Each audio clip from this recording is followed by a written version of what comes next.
Hi everyone, welcome back to the channel. तो friends, अगर आप यूपीएससी कैंडिडेट हैं then you know how important it is to stay consistent. But winter brings its own challenges. The cold weather, the temptation to sleep in, मतलब इतनी ठंड, और ऊपर से हम हर टाइम ऐसे फील करते हैं जैसे स्लीपी फील करते हैं, लेज़ी फील करते हैं. इतनी ठंड लगती है, कुछ करने को मन नहीं करता. Today I am here to share some tips on how to make the most of your winter study routine. So let's dive right into it. So friends, first thing कि सर्दियों में पढ़ने बैठना बहुत मुश्किल है. मतलब एक तो सुबह उठा नहीं जाता. सुबह उठने की टेक्निक क्या है कि मैंने आपको बताया है, आप जब भी अलार्म लगाओ उस अलार्म को, मतलब अपने फ़ोन में अगर लगा रहे हो आप, तो फ़ोन को बिल्कुल साथ में बेड पे मत रखो, उसको कहीं दूर रखो ताकि आपको और रिपीटेड अलार्म रखो ताकि आपको उसको बंद करना पड़े, मतलब बंद करने के लिए उठना पड़े आपको. और दूसरी बात, जैसे ही आप बिस्तर से उठे, अपना जो कंबल रजाई जो भी है उसको लपेट के रख दो साइड में, ताकि आपको फिर ये फील ना आए कि हाँ बिस्तर थोड़ा सा गर्म है तो मैं 2 मिनट 5 मिनट सो लेता हूँ या सो लेती हूँ. एंड फ्रेंड्स, मेरा जो आजकल विंटर रूटीन चल रहा है सेम, जो मेरा ऐसा कुछ मैंने अभी चेंजेस नहीं किए हैं अपने टाइम टेबल में. मैं हिमाचल से हूँ तो आप समझ सकते हो कि यहाँ कितनी ठंड है. मैं आगे आपको वीडियो में दिखाऊंगी भी.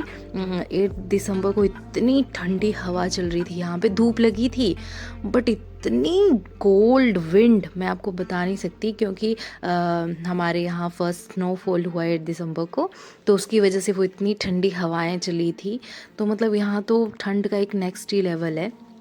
2-3 मंथ बहुत मुश्किल से निकलते हैं. मैंने कोई चेंजेस नहीं किए अपने टाइम टेबल में, क्योंकि मुझे पता है कि अपने दिमाग को ये चीज़ बिठा दी है कि करना कैसे, पढ़ना तो पड़ेगा चाहे कैसी भी परिस्थिति हो, ठंड हो गर्मी हो. अभी ठंड है, फिर गर्मी आ जाएगी, फिर गर्मी में नहीं पढ़ा जाता, फिर बरसात आ जाएगी, फिर कुछ और. अगर वेदर के हिसाब से चलने लगे तब तो फिर बहुत मुश्किल हो जाएगी. और टाइम टेबल ऐसा होना चाहिए कि उसको हर बार मतलब चेंज भी नहीं किया जाता. अगर आप 8 से 10 से 12 घंटे पढ़ रहे हो तो वो आपको देने ही पड़ेंगे, चाहे आप किसी मतलब परिस्थितियों की आपके हिसाब से तो नहीं होंगी, आपको खुद को उनके हिसाब से ढालना पड़ेगा. बस हाँ, जो कुछ प्रॉब्लम्स आ रही हैं उनसे कैसे ओवरकम करना है वो हमें पता होना चाहिए. तो जैसे मैं सुबह उठती हूँ तो अपना अलार्म दूर रखूँगी, बिस्तर से उठूँगी तो फटाफट अपनी रजाई कंबल सब उठा दूँगी ताकि दोबारा बिस्तर में जाने का मन ना हो. फिर मैं क्या करती हूँ, जैसे नहाऊँगी उसके बाद मैं 20 मिनट 30 मिनट तक एक्सरसाइज करूँगी, स्ट्रेचिंग करती हूँ. जब आप एक्सरसाइज करते हो फ्रेंड्स, आप कभी भी महसूस करना ये चीज़, इतनी गर्मी लगती है, ठंड का पता नहीं चलता, और बस फिर अपने काम में लग जाओ.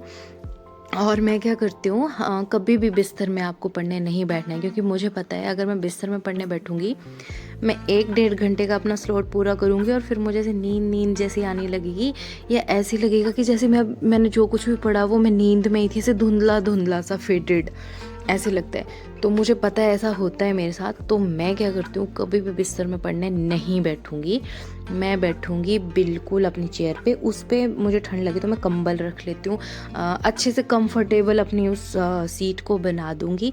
और हाँ, क्या करते हैं कई स्टूडेंट, जैसे पूरा कमरा दरवाजे खिड़कियाँ बंद और लाइट भी ऐसे डिम सी एक लैंप अपना जलाएंगे फिर पढ़ने बैठेंगे. अगर आप ऐसे करोगे तब भी आप नहीं पढ़ पाओगे. आपको लाइट रूम में फुल लाइट रखनी है, या तो आप खिड़कियां दरवाजे खोल सकते हो तो खोल दो, नहीं तो सारी लाइट्स ऑन रखो. अगर डिम लाइट रखोगे तो भी फिर स्लीपी फील होता है. और मुझे अगर ऐसे मतलब आने लगे नींद तो मैं चल के वॉक करके रूम में वैसे पढ़ना शुरू कर देती हूँ. मेरे टाइम टेबल में कोई चेंजेस नहीं है फ्रेंड्स. 10 से 12 घंटे का जो टाइम टेबल है वो वैसे की वैसे ही है. मैं सुबह 5 बजे उठती हूँ और मेरा रात के 11 बजे तक चलता है. कई बार 12 भी बज जाते हैं. मेरी दिनचर्या जो है वो सुबह 5 बजे से रात के 11 11:30, कई बार ऐसे तो 11 बजे तक है, कई बार 12 भी बज जाते हैं. जैसे लास्ट नाइट में 12 बजे सोई हूँ. कोई चेंजेस नहीं है विंटर के लिए, ऐसा कोई स्पेशल टाइम टेबल बनाने की ज़रूरत नहीं है। हाँ, हमें पता है कि मेरे साथ ये हो रहा है, मुझे नींद आ रही है, तो मुझे पता है कि मुझे बिस्तर पे नहीं बैठना है, ज़्यादा कंबल और ये सब चीज़ें लेके नहीं बैठना है। कपड़े आप इतने वार्म पहनो कि आपको ठंड ना लगे। अगर आपको नींद सी आ रही है तो आप चाय या कुछ कॉफ़ी, ग्रीन टी बना के आप पी लो, पर इतना भी नहीं कि आप 3 के 4 कप पी रहे हो, ऐसा भी आपको नहीं करना है। 1 या 2 दिन की या तो आप पानी गर्म करो, उसको पी लिया करो। और दूसरी बात, परिस्थिति कोई भी हो फ्रेंड्स, पढ़ना तो हमें पड़ेगा ही। तो ऐसा तो अगर हम सीज़न के हिसाब से अपना टाइम टेबल चेंज करने लगे तो आपको पता ही है कि यूपीएससी के लिए 1 साल तो ऐसे लगता है कब आया और कब चला गया पता ही नहीं चलता। जैसे अभी थोड़े दिन पहले ऐसे लग रहा था अभी एग्ज़ाम हुआ है जून में, अभी 1 साल है और अभी दिसंबर भी आधा मतलब ख़त्म, 10 दिन चले गए दिसंबर के भी। तो परिस्थितियाँ कभी भी हमारे हिसाब से नहीं होंगी, कोई स्पेशल टाइम टेबल नहीं है। बस प्रॉब्लम्स आती हैं, हमें पता होना चाहिए कि उन प्रॉब्लम्स से हमें कैसे डील करना है और कैसे उनके सॉल्यूशन निकालने हैं। टाइम टेबल में कोई चेंजेस नहीं है। और मेरा जो है मेंस और प्री दोनों का साथ में चल ही रहा है अभी। जनवरी तक मैं अपना पूरा करूँगी, फरवरी से फिर मैं पूरा फोकस करूँगी प्री और सी सेट पे। बट अभी मेंस की आंसर राइटिंग एंड ऑप्शनल वो सब चल ही रहा है फ्रेंड्स, अब इसलिए बस नहीं कवर हुआ। आपको पता है इतना डीप पढ़ना पड़ता है हर चीज़। और दूसरी बात कि रात को आप जब भी सो तो अपना टेबल साफ़ करके सोना है आपको। ऐसे बुक खुली नहीं, किताबें कभी भी खुली छोड़ के नहीं सोने जाना है।